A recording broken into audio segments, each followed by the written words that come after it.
So, welcome again. This is chapter 3, Naren and his friends. The book's name is Swami Vivekananda Life and Teaching. So, this is part 3. Naren and his friends went to see many interesting places in Calcutta. One day, Naren and a group of boys visited the Nawab's Zoological Gardens at Metia Burrows near Calcutta.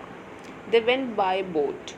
As they were returning, one of the boys got sick and dirtied the boat. The boatmen became angry and ordered the boys to clean the boat. They refused and instead offered to pay double the fare. The boatmen would not accept the offer.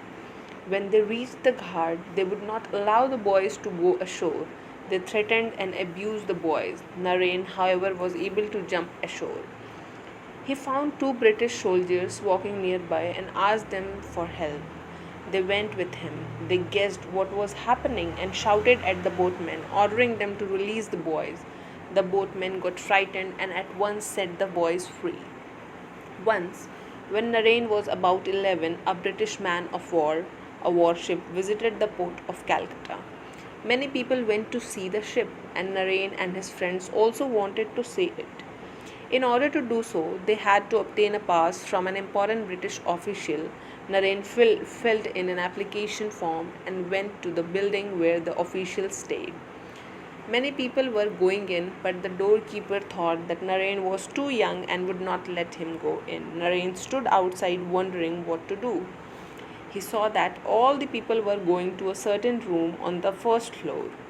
He thought that perhaps there was another entrance, so he walked round to the back of the building where he found a staircase. There was no doorkeeper there.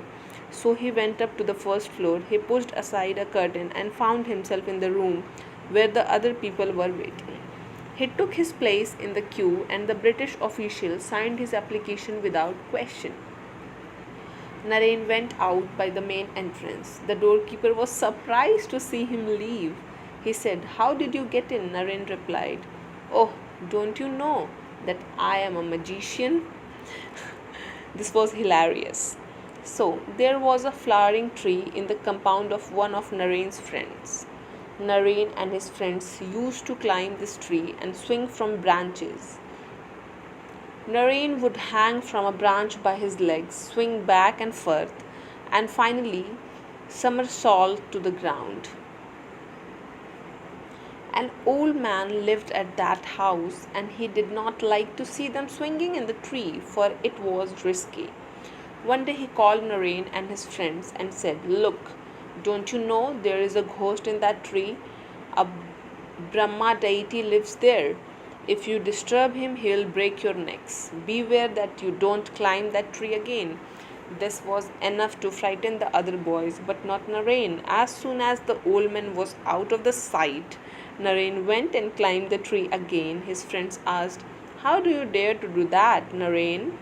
Don't you hear what the old man said?" Naren laughed and said, "Oh, what fools you are! I have climbed this tree so many times. If the old man's story were true, my neck would have been broken long ago."